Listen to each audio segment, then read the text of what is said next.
Para las personas, bueno, que tal vez estén de pie.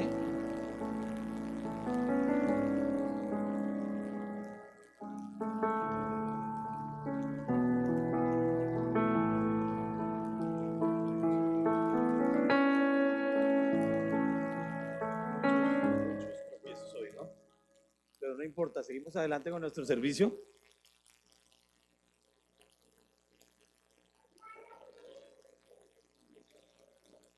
Bueno, ya todos están organizaditos. No quiero ver mujeres de pie, sobre todo. Aquí hay asientos libres, pueden ocuparlos. Y si no hay asientos libres, los hombres se ponen de pie, ¿cierto? Y les ceden uy, me estoy escuchando como por ahí, como entre un tarro. Sáquenme de este tarro, por favor. Bueno, hoy vamos a terminar seguimos entre el tarro. Hoy vamos a terminar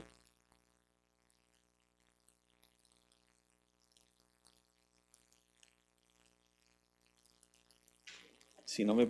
sí se puede. Hoy vamos a terminar nuestro tema del matrimonio, ¿cierto? Hemos estado en Efesios capítulo 5, ya por tal vez unos 5 domingos. Hemos estado hablando de todos los temas que tienen que ver con el matrimonio. Hoy vamos a terminar este tema ahí en los versículos 32 y 33 de Efesios 5. Vamos a recordar algunas de las cosas que ya hemos visto y vamos a ver algunas cosas nuevas, sobre todo lo que tiene que ver con ese cuadro que hemos estado dibujando, que Pablo nos ha estado dibujando de Cristo y la iglesia. No tengo cómo pasar las diapositivas tampoco, pero vamos a ver si logramos avanzar bien.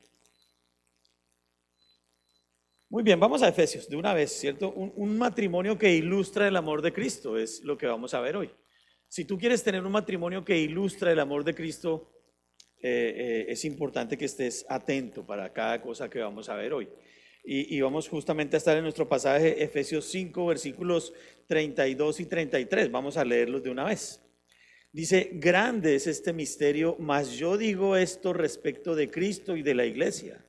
Por lo demás, cada uno de vosotros ame también a su mujer como a sí mismo, y la mujer respete a su marido. Vamos a orar. Señor, gracias Dios bueno aún por las dificultades que tenemos, porque a través de ellas entendemos más y más que nuestra dependencia es de ti, Dios.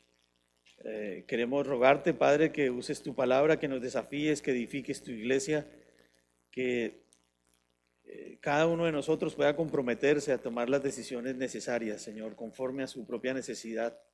Y hoy específicamente terminando este tema del matrimonio, Padre bueno, como un cuadro de la unión de Cristo y la iglesia, un cuadro tan importante, una ilustración tan importante para ti, Señor. Y ya lo hemos visto porque hemos estado estudiando este tema ya por 5 o 6 domingos, Señor. Es importante para ti, es fundamental. Y sobre todo es fundamental que como hombres y como mujeres lo entendamos, Dios, la responsabilidad que has puesto en manos de cada uno de nosotros, conforme a tu propósito de mostrar a través de buenos matrimonios, matrimonios que te sigan, a un mundo perdido que hay esperanza en tu Hijo Jesucristo. Yo te pido que uses tu palabra, Señor, que me uses a mí, que sea tu Espíritu Santo hablándonos y edificándonos. Te lo pido en el nombre de Jesús. Amén. Bueno, vamos a ver ese matrimonio que ilustre el amor de Cristo. Yo sí quiero un matrimonio que ilustre el amor de Cristo. Y eso depende de cómo estemos mi esposa y yo en esa intimidad con el Señor. Y entendiendo lo que Dios quiere de nosotros como matrimonio. Porque el matrimonio es una creación de Dios, una institución tan importante que no la creó Dios solamente para que nosotros seamos felices y vivamos bien y podamos cumplir nuestros propósitos y nuestros sueños. No, ya lo hemos hablado muchas veces. El propósito es otro, es mucho más alto, es mucho más grande, y es que un mundo perdido entienda la necesidad que tiene de un Salvador. Y en ese orden de ideas, yo espero que hoy entendamos finalmente esa responsabilidad tan grande que tenemos como matrimonios de llevar a cabo ese propósito a través de la vida nuestra en nuestro propio hogar. Y entonces vamos a mirar que hoy dos puntos fundamentales, matrimonio que ilustra el amor de Cristo, y qué bonito esto. Y vamos a ver dos cosas fundamentales hoy. Un matrimonio que ilustra el amor de Cristo, en primer lugar, entiende lo que representa el matrimonio. Y está ahí en el versículo, creo que lo puse aquí, bueno, el misterio del cuerpo de Cristo en primer lugar porque dice el pasaje, grande es este misterio, mas yo digo esto respecto de Cristo y de la iglesia.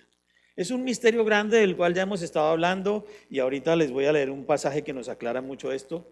Este tema del misterio, no vamos a ocuparnos hoy como tal de ese misterio, ya lo hicimos unos domingos atrás, pero el matrimonio es el más grande y hermoso reflejo de la unión entre Cristo y la iglesia. De verdad que sí lo es.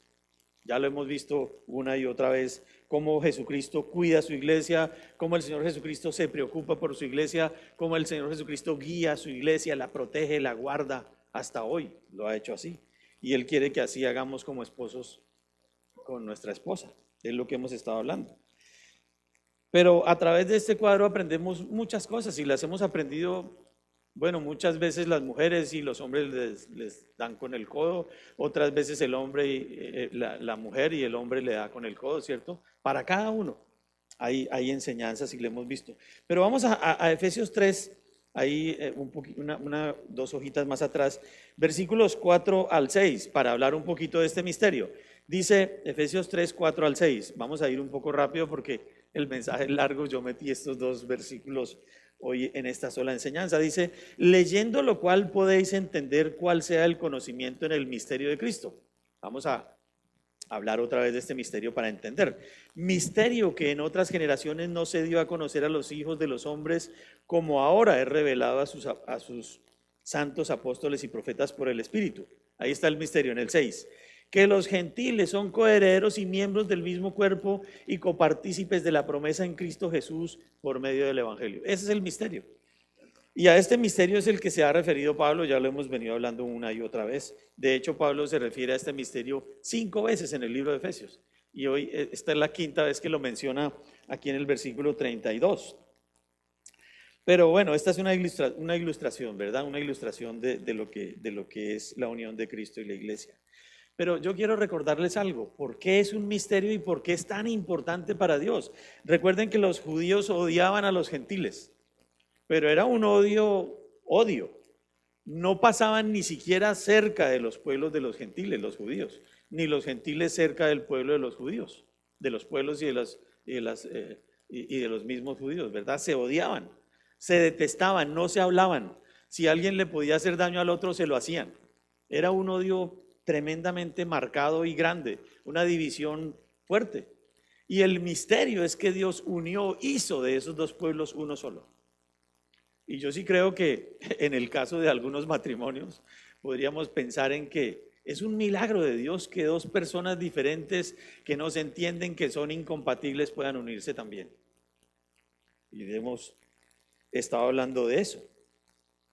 Pero yo creo que esto nació por allá en Génesis, bueno, vamos a ver si esto nos ayuda un poco, en Génesis 12, 2 y 3, ¿en dónde nació esa división y ese odio? Dice, y haré de ti una nación grande y te bendeciré y engrandeceré tu nombre y serás bendición.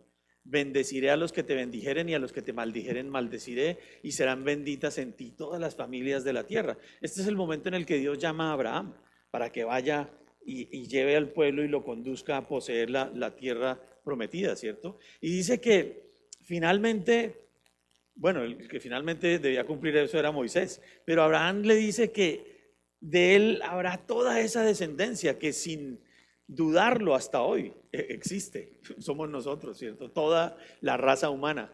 Cumplida esa promesa que Dios le dio a Abraham. Pero fíjense, claro, cuando a uno le dicen, oye, de ti va a salir toda esta descendencia y en ti van a ser benditas todas las familias de la tierra, pues inmediatamente muchos empezarán a odiarlos, a odiar a ese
lo que dije antes o lo repetimos? Estamos hablando de ese misterio, ¿cierto? Un misterio tan importante que se refiere a esa unión de judíos y gentiles en un solo pueblo. Y traté de buscar ese momento en el cual empezó esta división y este odio hacia los judíos. Pero fíjense, aún de dos pueblos que se odiaban, el Señor hizo uno solo y es la iglesia. Ese es el misterio, la iglesia, por su amor. Bueno, muy bien, vamos a esperar un momentico para poder seguir con la presentación. Yo creo que vamos a terminar bien. Creo que no van a quitar la luz otra vez. Mejor dicho, por todo lado. Muy bien, íbamos ahí, les iba a mostrar el pasaje siguiente, 1 Corintios 2:7, que fue el último que les leí.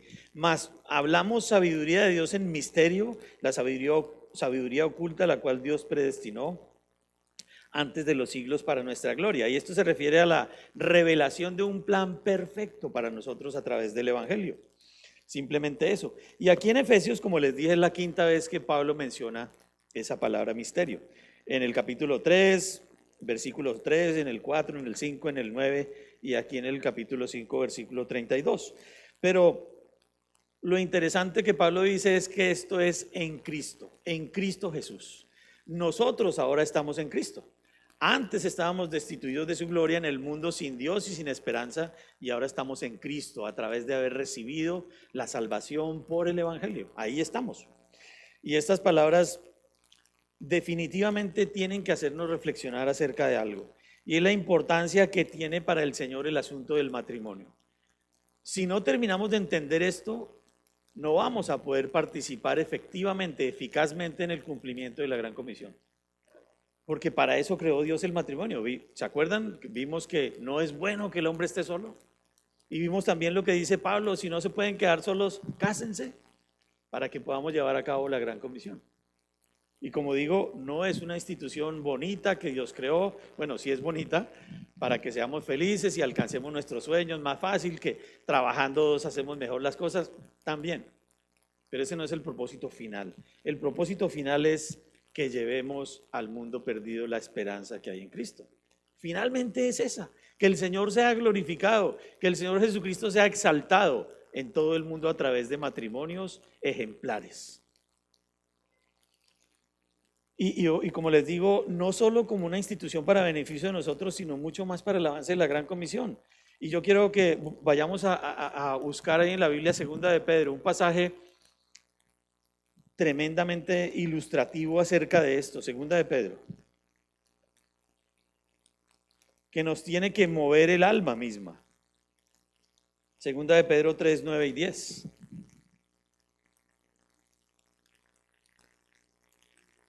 Segunda de Pedro 3, 9 y 10.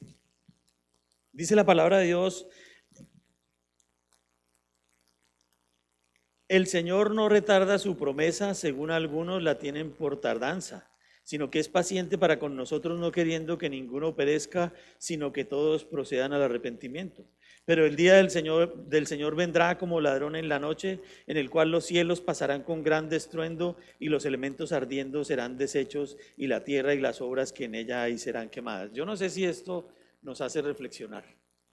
Nosotros tenemos esa responsabilidad de llevar el Evangelio, de administrar la palabra de Dios, de mostrarle a un mundo perdido que hay salvación.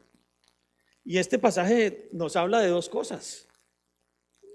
Tiene una aplicación doble, a creyentes y a inconversos. A inconversos porque si están llamados a la salvación, serán salvos, y Dios prolonga un poco ese tiempo para que nosotros, los que tenemos la responsabilidad de predicar el Evangelio, lo hagamos. No son buenas noticias, porque ¿será que no estamos cumpliendo esa responsabilidad de llevar el Evangelio a un mundo perdido? Y fíjense, dice, es paciente para con nosotros, porque Él no quiere que ninguno perezca. ¿Y qué tan paciente tiene que ser Dios contigo para que finalmente despiertes y empieces a predicar el Evangelio y a llevar el mensaje de salvación? Porque tal vez estás concentrado en conseguir tus cosas, en construir tu mundo bonito, porque Dios también te promete un matrimonio bonito. Y yo creo que Esto tiene que estremecernos y sacudirnos de una manera fuerte. El Señor no retarda su promesa, ¿cierto? Sino que es paciente para con nosotros. Nosotros. Nos está dando ese tiempo para que nosotros, que tendremos que dar cuentas en el tribunal de Cristo acerca de lo que hayamos hecho con respecto a esto, pues estemos preparados o vamos a llegar a su presencia y vamos a terminar alejados y avergonzados de Él. No son noticias del todo alentadoras, como les dije. Pero yo tengo un desafío aquí pensando en esto para los hombres. ¿Qué esperas, hombre, para amar a tu mujer? Como Cristo a su iglesia, si esto contribuye al desarrollo de la gran comisión. ¿Qué esperas, hombre? Estamos viendo que esto es de suma importancia para Dios, el matrimonio. Ese cuadro de Cristo y la iglesia. Y los hombres disculpándose, sacando excusas. Y fíjense, negarnos a este mandato es decirle a Dios, yo tengo un plan mejor que el tuyo. Y no me quiero comprometer con ese tema de esa responsabilidad. Yo tengo mis argumentos y mis razones para no amar a mi esposa, como Cristo amó a su iglesia. Ama a su iglesia. Yo tengo mis razones y es que Dios no me entiende, ¿cierto? Todo creyente que está casado debe saber que tiene una responsabilidad grande y única de contribuir al avance del reino de Dios a través de su matrimonio, a través de amar a su esposa. Y si no, no hay nada que hacer. Estamos fuera de ese plan. No hay camino alternativo, porque Dios es muy claro. Este tema de la unión entre Cristo y la iglesia y ese cuadro del matrimonio es serio, no es un tema de jugar, ¿no?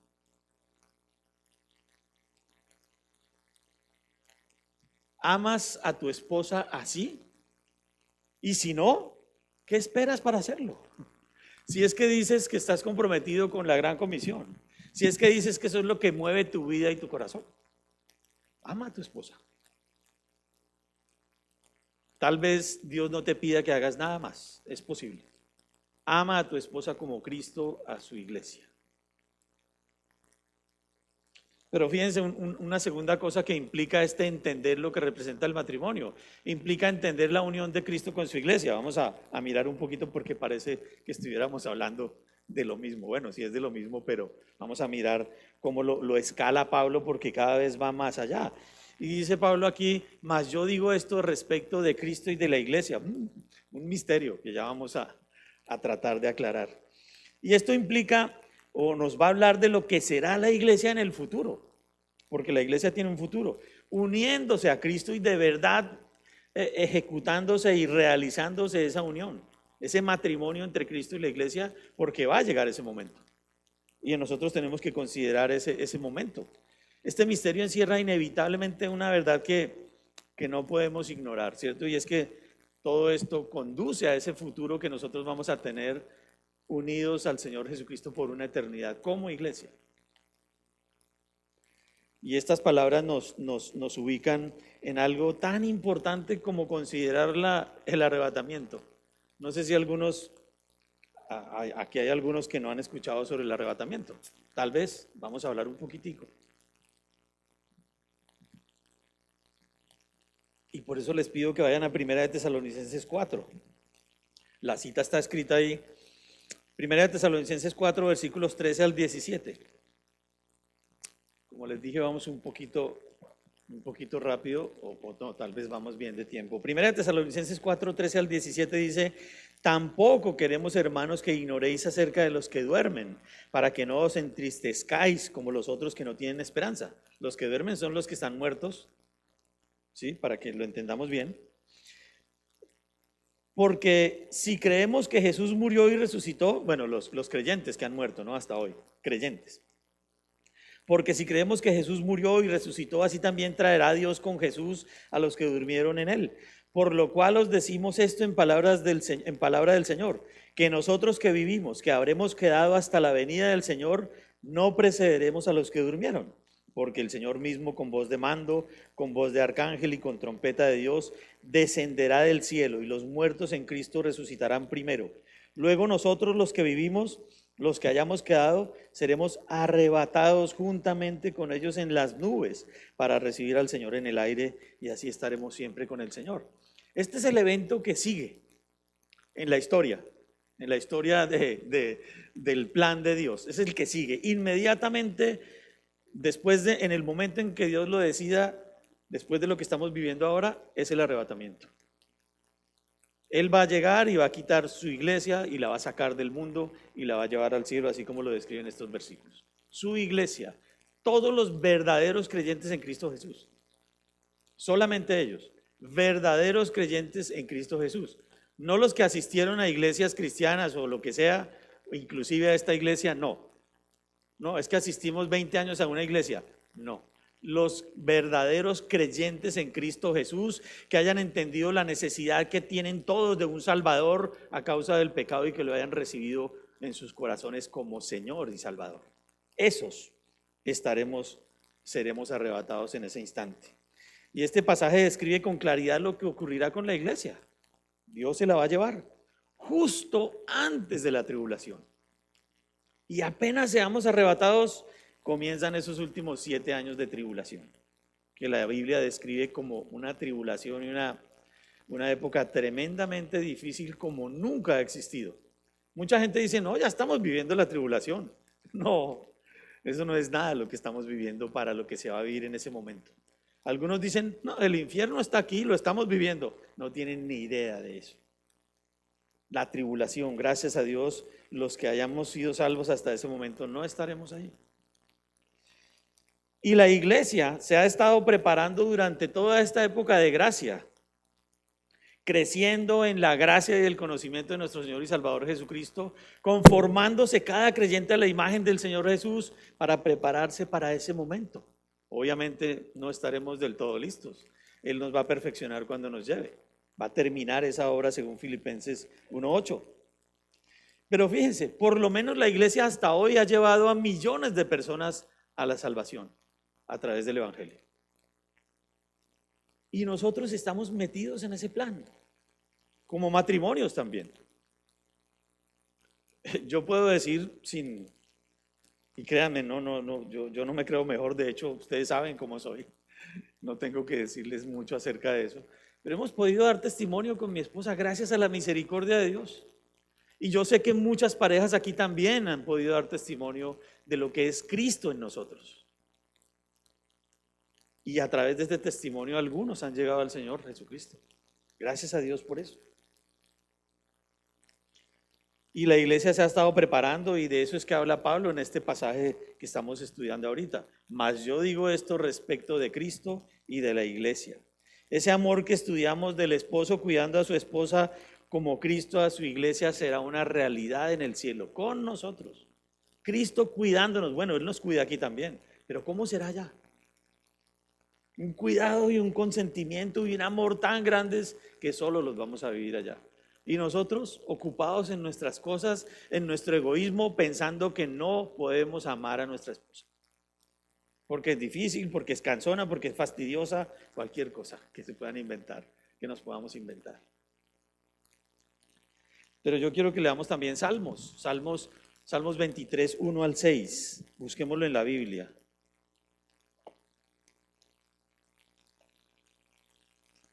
Salmos 23, 1 al 6, todo el Salmo 23. Dice, Jehová es mi pastor, nada me faltará. En lugares de delicados pastos me hará descansar, junto a aguas de reposo me pastoreará. Confortará mi alma, me guiará por sendas de justicia, por amor de su nombre. Aunque ande en valle de sombra de muerte, no temeré mal alguno, porque tú estarás conmigo. Tu vara y tu callado me infundirán aliento. Aderezas mesa delante de mí en presencia de mis angustiadores. Unges mi cabeza con aceite. Mi copa está rebosando. Ciertamente el bien y la misericordia me guiarán todos los días de mi vida, y en la casa de Jehová moraré por largos días. Este salmo tan lindo que muchos lo tienen por amuleto nos está dando un paseo desde el cielo, desde la tierra, perdón, hasta el cielo, porque al final dice que en la casa de Jehová moraré por largos días. Esa es la eternidad. Pero nos pasea también por la tierra. Y bueno, yo digo, ¿tendremos excusa o pensaremos en algún momento en reclamarle algo a Dios de esas promesas sin haberlas cumplido primero aquí en la tierra? Y miren, les hablo de esto. Apocalipsis 19, 7 al 10 dice: gocémonos y alegrémonos. No lo busquen, yo se los leo. Y démosle gloria, porque han llegado las bodas del Cordero. Fíjense, les estaba diciendo que la iglesia en esta época de gracia se está preparando para ese momento. Y en Apocalipsis, ya cuando llega ese momento, dice: gocémonos y alegremos y démosle gloria, porque han llegado las bodas del Cordero y su esposa se ha preparado. La iglesia ha crecido, se ha preparado, ha llevado el evangelio, ha llevado mucho fruto, y a ella se le ha concedido que se vista de lino fino, limpio y resplandeciente, porque el lino fino es las acciones justas de los santos. Ahí llega ese momento. De la tierra al cielo nos lleva Dios, en ese paseo que vimos ahorita por el Salmo 23. Pero pensando en eso, yo digo, hombre, ¿te atreves a esperar este trato de tu Señor en el cielo si no se lo diste a tu esposa en la tierra?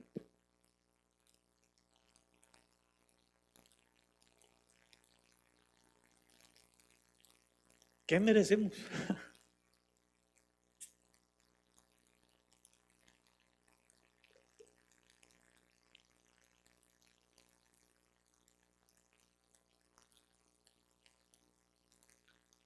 No sé si esto te hace reflexionar, hombre, esposo, acerca de la responsabilidad que tienes como esposo frente a este plan tan grande que tiene Dios con nosotros. No sé si eso sea importante o no.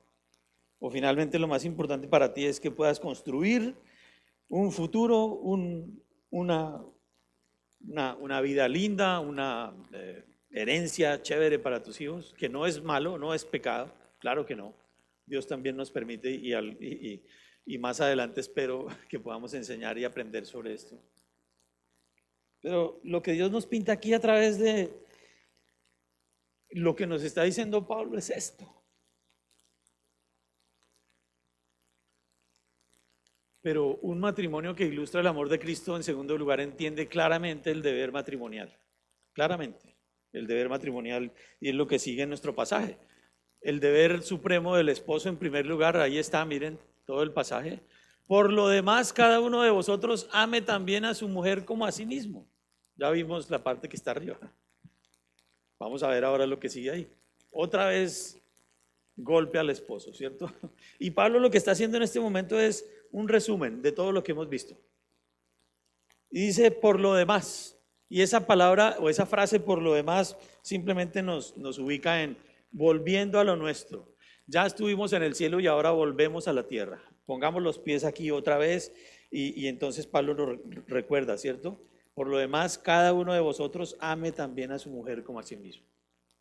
Ese es el resumen que Pablo nos hace ahí, pero vamos a hacer algunas consideraciones. Y es que es supremamente notoria en estos pasajes que hemos estudiado una diferencia tremendamente grande entre lo que Dios le manda al hombre y lo que Dios le manda a la mujer. Y vamos a mirar esa diferencia porque tal vez a través de todos estos domingos que hemos estado estudiando esto, no hemos sido capaces de identificar la diferencia. Y aquí Pablo nos hace un resumen y nos aclara nuevamente eso de una manera sencilla. Lo que Dios le dice al hombre, por lo demás cada uno de vosotros ame a su mujer como a sí mismo. Eso es el mandamiento para el hombre. ¿Y por qué el hombre? Miren, ahí está un pasaje en la pantalla que nos ilustra un poco esto. Nosotros le amamos a Él porque Él nos amó primero. Y entonces le está diciendo Dios al hombre, hombre, tome la iniciativa. Le toca tomar la iniciativa a usted, hombre, sí, hombre, de amar a su esposa. No es una iniciativa de ella, no es un resultado de lo que ella hace conmigo, me beneficia.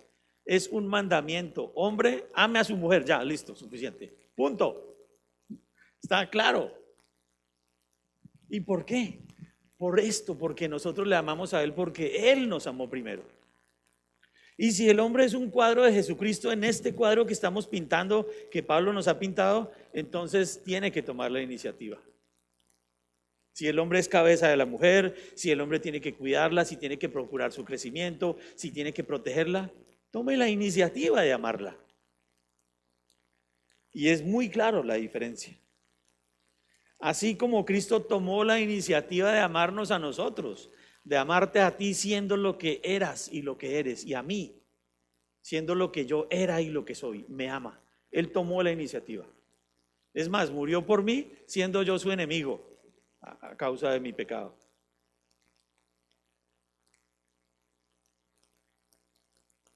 Quiero que miren ahí en la pantalla también uno de los pasajes más famosos de la Biblia, ¿cierto? Tal vez el más famoso. Porque de tal manera amó Dios al mundo que ha dado a su Hijo unigénito para que todo aquel que en él cree no se pierda, mas tenga vida eterna. ¿Ustedes creen que Dios tomó esta iniciativa mirándonos a nosotros y considerando lo buenas personas que somos? Y Él murió en la cruz solo por esas buenas personas, si es que tú te crees muy buena persona. No. De hecho, la Biblia dice que no hay ni uno solo bueno, ni uno solo. No lo hay. Y así Cristo murió por nosotros, siendo sus enemigos. Y alguien diría, no, yo nunca he sido enemigo de Dios. Sí, por el pecado, claro. Claro que sí. Y dice, de tal manera, yo puse allí un cuadrito blanco en esa frase, de tal manera, tanto es el amor, tan grande, tan difícil de entender como el mismo misterio que Pablo nos pinta en todo lo que hemos estudiado. Finalmente el misterio grande que no terminaremos de entender sino cuando estemos en la presencia de Dios es el amor de Cristo. Porque siendo sus enemigos nos amó y tomó la iniciativa. Y bueno, hay hombres que consideran que su esposa es una enemiga. ¿Dónde nos deja esto? ¿Dónde te deja esto a ti? Si Él nos amó siendo sus enemigos y nosotros no somos capaces de decir yo quiero contribuir al avance del reino de Dios a través de seguir a Cristo, de obedecerle y de amar a mi esposa, no soy capaz porque es que ella es una persona muy difícil, ya saben, ustedes saben, no sabemos nada. Yo creo que todos somos difíciles, más difícil que yo, pocos digo yo. Mi esposa es fácil de amar, muy fácil de amar. También se pone brava y de mal genio y a veces digo que es difícil amarla, pero no, son esos momentos de que todos tenemos, ¿cierto? Pero más allá de eso, es lo que Dios le manda al hombre. Al hombre, ame a su mujer como a sí mismo. Y claro, a nosotros nos gusta amarnos mucho a nosotros mismos. Queremos lo mejor para nosotros, que nos consientan, que nos atiendan en el cumpleaños y ojalá en todo el año, ¿cierto? En el día del padre, en el cumpleaños, en el día del niño, en el día del campesino, que nos atiendan a nosotros. Que nos lleven el desayuno a la cama, que nos den regalos, sí, claro. ¿Y cómo te comportas con tu esposa? Porque dice Pablo, fácil, amen a su mujer como a ustedes mismos. Y eso nos deja sin excusas, ni una excusa. Y como les dije hace 8 días, si tú tienes una excusa, pues preséntasela a Dios. Arréglate con Él. De tal manera, y miren, busquemos Romanos 5:8 para que miremos que nosotros sí éramos enemigos de Dios.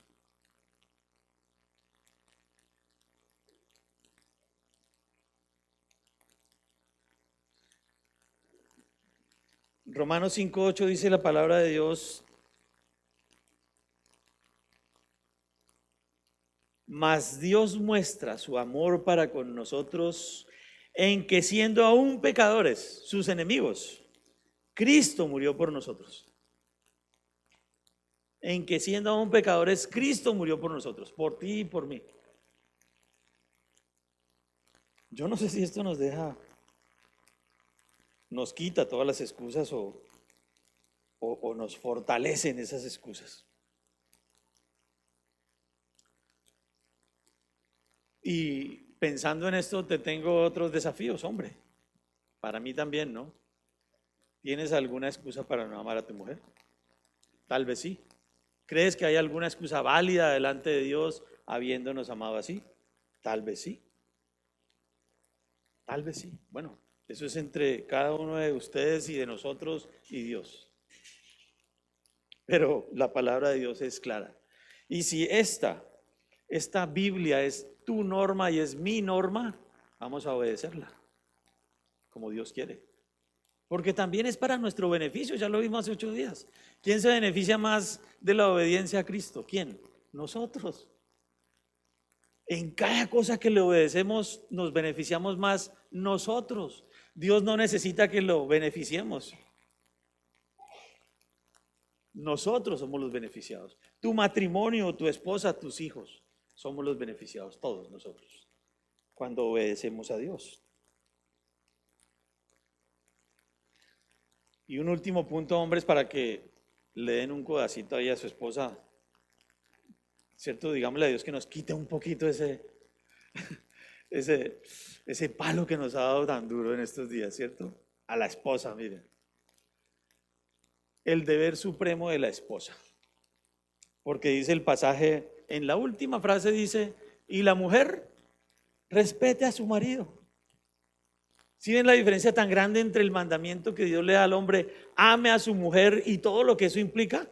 Sacrifíquese, tome la iniciativa, no se fije en lo malo, cuídela, protéjala, ayúdele a su crecimiento, susténtela. Y a la mujer le dice, respete a su marido. Pues bueno, esto es algo de lo que muchos matrimonios adolecen, del respeto de la esposa. Y esto no es que la esposa no le diga groserías al esposo, ¿cierto? Y no lo grite y no lo insulte. No, eso sería muy sencillo. Bueno, algunas miran y no es tan sencillo, ¿cierto? No es tan sencillo.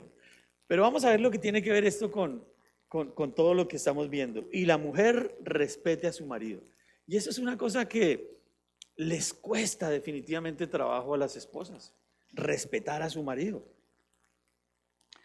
Y bueno, si hasta ahora a alguna mujer le ha parecido simple el mandato para el hombre, ¿cierto? Porque la mujer dice, ámeme, protéjame, cuídeme, susténteme, guíeme, ayúdeme. Bueno, y a la mujer considere lo que Dios le está diciendo, porque vamos a mirarlo un poquito a fondo y las implicaciones que tiene. Si una mujer cree que Dios es machista, porque hoy en día la sociedad considera esto así, Dios es machista, la Biblia es machista, los pastores son machistas porque no tienen en cuenta a las mujeres para esto y para lo otro. Aún viendo lo que Dios le manda al hombre, ¿sigues pensando que Dios es machista, mujer? Bueno, tampoco es feminista, pero le está poniendo toda la carga fuerte al hombre. Y como yo les digo siempre, mujer, sujétate a tu esposo y échate en la hamaca, ¿cierto? A descansar, porque todo el peso viene sobre el hombre. Pero aún en eso tan difícil respetar a tu marido. Difícil. Vamos a mirar un poquito este tema. Primera de Pedro 3, 1 al 3. Vamos a buscarlo ahí en la Biblia.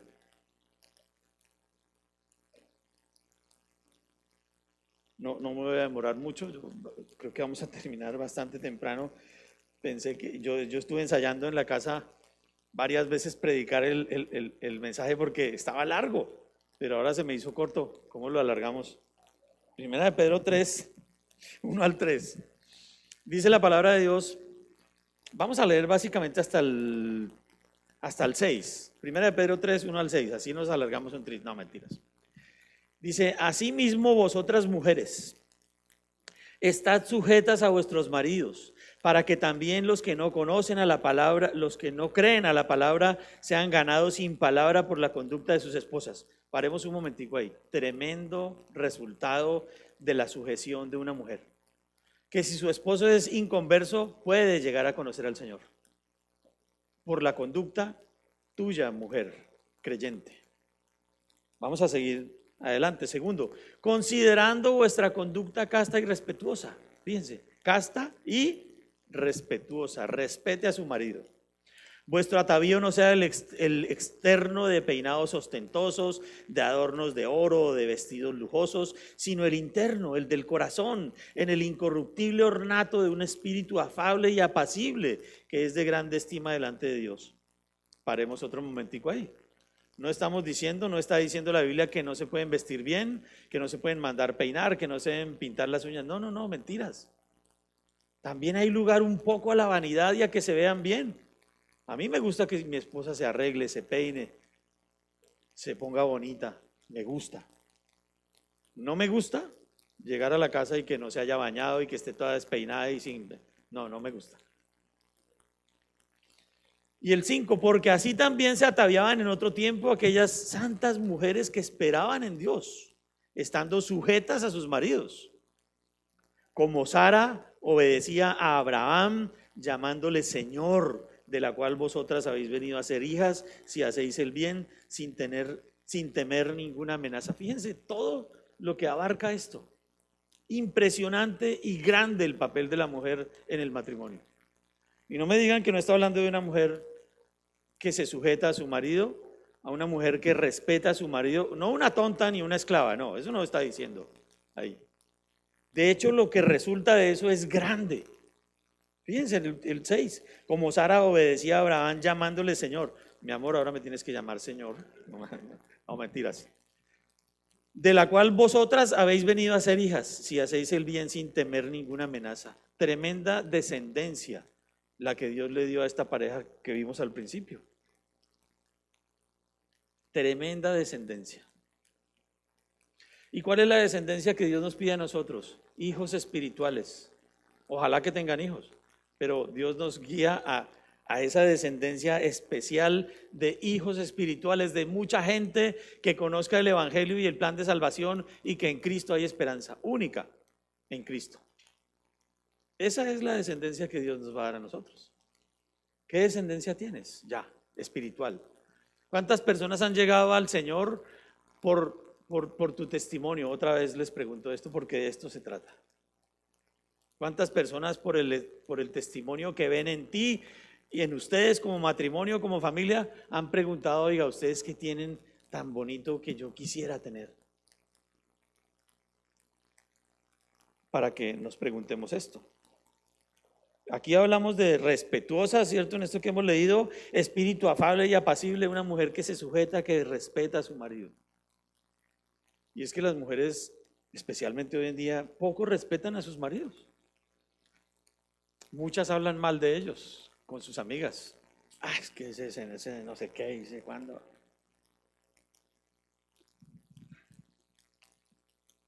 Y su esposo les dice algo y cuestionan y chocan. No estamos diciendo que tiene que decir sí a todo, no. Pero si son un matrimonio creyente, si ambos son hijos de Dios, tienen la mente de Cristo. Están de acuerdo en lo que piensan. Están de acuerdo en lo que planean, están de acuerdo en lo que hacen. Y si no, es porque no han crecido. Y si no, es porque no conocen al Señor. Y si tú no conoces de verdad al Señor, como digo, más que asistir a una iglesia por muchos años, y más que cantar canciones de alabanza, y más que hacer buenas obras y participar en eventos evangelísticos, tienes una relación personal e íntima con el Señor. Y si no la tienes, hoy puedes recibir al Señor como tu Señor y Salvador de verdad. Hoy puedes recibir reconociendo que necesitas un Salvador. Que has sido cristiano por muchos años, pero no eres hijo de Dios, no has nacido de nuevo. Tal vez es tu caso. Hoy al final aquí va a haber un hombre o dos que en pocos versículos y en pocos minutos te va a mostrar cómo recibir al Señor. Y cómo ser parte de esa descendencia de Dios, de ese plan de Dios del que estamos hablando. Porque por el pecado estamos destituidos de la gloria de Dios. Y el precio del pecado lo pagó Jesucristo en la cruz por nosotros. Y si una persona sabe que está destituida de la gloria de Dios y sabe que necesita un Salvador, tiene que acercarse al Señor y decirle, Señor, entiendo que mi pecado me separa de ti eternamente.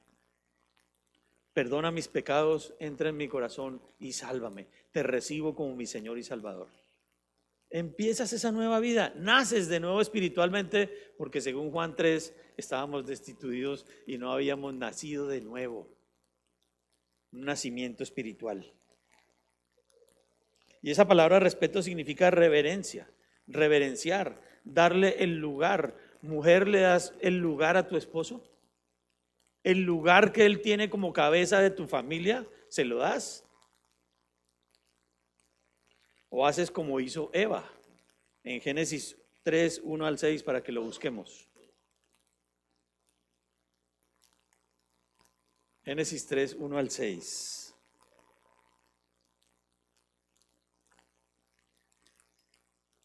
Génesis 3, 1 al 6 dice, pero la serpiente era astuta. Fíjense que estamos entendiendo la importancia y la grandeza de la responsabilidad de la mujer respetando a su marido. Vamos a mirarlo aquí. Pero la serpiente era astuta más que todos los animales del campo que Jehová Dios había hecho, la cual dijo a la mujer, con que Dios os ha dicho, no comáis de todo árbol del huerto. Y la mujer respondió a la serpiente, del fruto de los árboles del huerto podemos comer. Bonito, ¿no? Pero del fruto del árbol que está en medio del huerto, dijo Dios, no comeréis de él, ni le tocaréis para que no muráis. Entonces la serpiente dijo a la mujer, no moriréis, sino que sabe Dios que el día que comáis de él, serán abiertos vuestros ojos y seréis como Dios. Tremendo. Sabiendo el bien y el mal. Y vio la mujer que el árbol era bueno para comer y que era agradable a los ojos y árbol codiciable para alcanzar la sabiduría, y tomó de su fruto y comió, y dio también a su marido, el cual comió así como ella. Esta mujer no pensó en ningún instante en preguntarle a su esposo, mira, ¿esto que voy a hacer está bien o está mal? En ningún instante aparece algo como que nos dé la idea de eso. Más bien, leyendo el pasaje nos da la idea de que ella se quedó fascinada con lo que le dijo Satanás y dijo, listo, esta decisión la puedo tomar yo sola. No tengo que preguntarle a mi marido, más bien le voy a decir que coma también. Y así fue. Mujeres que presionan a sus maridos, que los llevan siempre con ese peso para molestar y para que tome decisiones quizás muchas veces equivocadas. O mujeres que le preguntan a su esposo, mi amor, ¿será que esto que vamos a hacer está bien? ¿Por qué no consultamos con el Señor? ¿Por qué no consultamos con la palabra de Dios? ¿Por qué no nos ponemos de acuerdo en lo que vamos a decidir? ¿Y quieren que les cuente las consecuencias de tremenda decisión? No, porque ustedes ya las conocen. El mundo está perdido y destituido de la gloria de Dios a causa de esto. Uno diría, sí, ¿y dónde estaba Adán que no la cuidó? ¿Por qué Eva no preguntó? Oye, no, aquí se ve que ella tomó una decisión de acuerdo a lo que vio y quedó fascinada y dijo, listo, esto está chévere. Y fíjense, esta no fue una conversación cualquiera. Esta fue una conversación que tomó tiempo, que se demoró. Esto es un resumen de lo que pasó ahí, yo creo. Y yo creo que Satanás no llegó ahí de repente. Hubo tiempo para meditar. Mujeres les corresponde analizar su rol en el matrimonio, que es fundamental, es clave. Porque tiene una importancia demasiado grande en el plan de Dios, demasiado grande en el plan de Dios, para que se pueda cumplir la gran comisión. Como Sara. ¿Qué diferencia entre 1 de Pedro 1 al 6 y Génesis 3, 1 al 6? Tremendo. Tremenda diferencia. Y entonces yo les tengo una pregunta aquí a las mujeres. ¿Reverencian a sus maridos? ¿De verdad? No es que se arrodillen y le pongan una alfombra roja cuando llega a la casa. No, no, no. Respetar, reverenciar, darle el lugar que él tiene. Darle el lugar que él tiene. Aún hay mujeres que hablan mal de sus esposos O hay personas que hablan mal de sus esposos y las mujeres quedan calladas.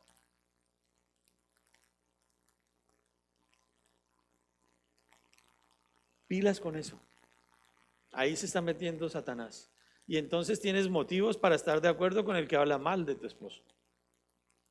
Y si alguien no es amigo de tu esposo, tampoco es amigo tuyo. Pilas con eso.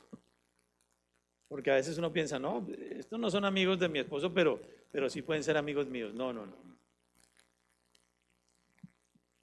No le abramos espacio a Satanás para que entre y destruya.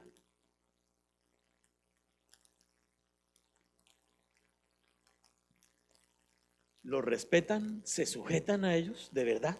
Mujeres. Tienen un plan grande, tienen una responsabilidad grande. O los menosprecian y desconocen su autoridad. No, es que es semejante personaje que me diste por esposo. Miren lo que dice Proverbios. Ay, bueno, había otra cosa ahí, ¿cierto? ¿Crees que hay alguna excusa para no respetar a tu marido? ¿Habrá alguna excusa? No sé, si la hay, como dije, preséntasela a Dios y dile, mira, estas son las excusas y por eso no te puedo obedecer, arréglate con él. No conmigo, ¿no? Claro, pilas, con Dios. Miren lo que dice Proverbios 17, 15 y 16. Gotera continua en tiempo de lluvia y la mujer rencillosa son semejantes. Pretender contenerla es como refrenar el viento o sujetar el aceite en la mano derecha. Tremendo pasaje. Hay mujeres que se convierten en eso. Tan, y dele con esa gotera ahí.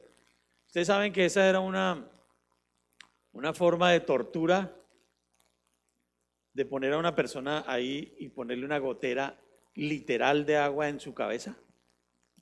Dicen que le abría hueco en la cabeza hasta que la persona moría. Gotera continua, dice, en tiempo de lluvia. O la gotera en la casa, ¿no? Todo el tiempo poner el balde allá y sombrilla para que no se... Una gotera continua. Mujeres reverencian a sus esposos, se sujetan a sus esposos, los respetan, consideran cuando van a tomar decisiones consultar, preguntar y ponerse de acuerdo. Yo no estoy diciendo que la Biblia diga que toca pedir permiso a todo, no. Ponerse de acuerdo porque hemos visto que lo que Dios quiere es que el hombre proteja, guarde, guíe, sustente a su mujer. Es decir, Dios quiere una relación supremamente equilibrada, sustentada y edificada sobre el amor de Cristo, para que el mundo vea que en Cristo hay esperanza, que Dios es real y que hay salvación.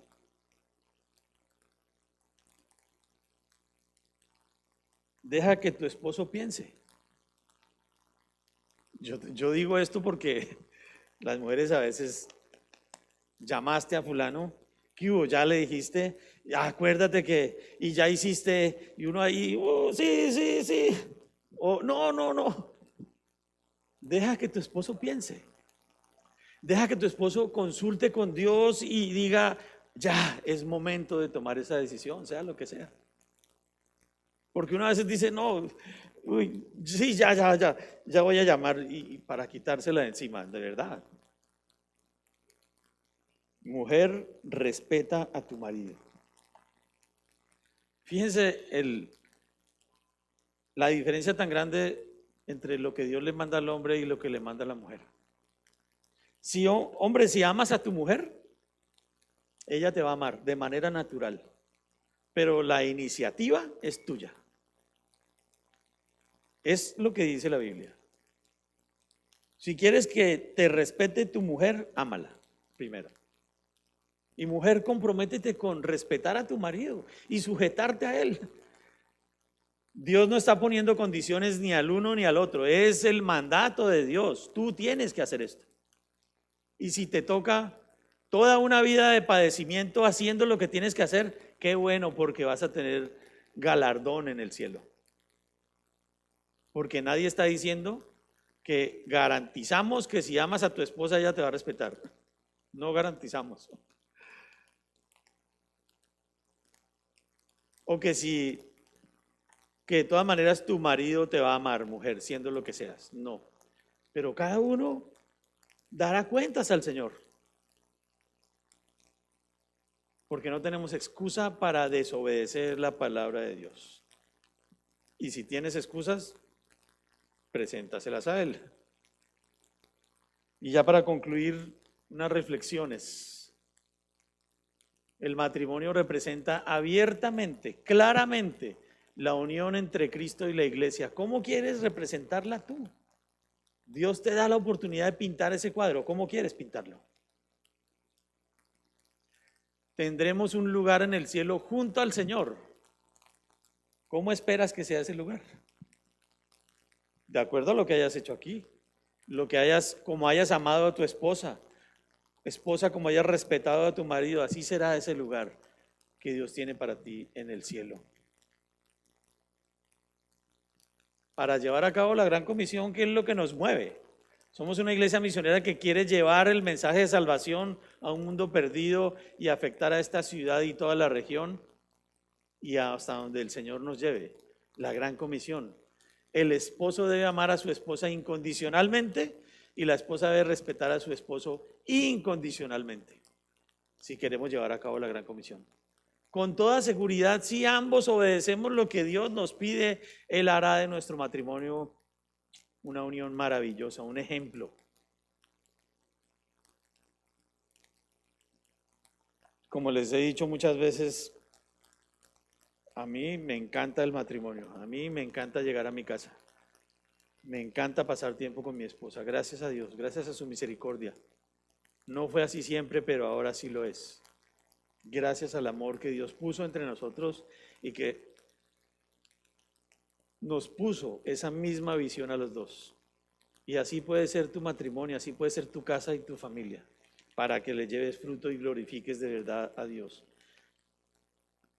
Y si alguien aquí de verdad hoy reconoce que necesita un Salvador y entiende que tiene que confesar su pecado y recibir al Señor como su Salvador único y personal para que Él empiece a transformar su vida, su matrimonio, aquí está Rubén con la Biblia en pocos versículos y en pocos minutos, no se van a demorar mucho, van a ver cómo recibir al Señor, cómo hacerse hijos de Dios y cómo ser parte de este plan, para que Dios esté en medio de sus casas, de sus hogares, de sus vidas, de sus familias.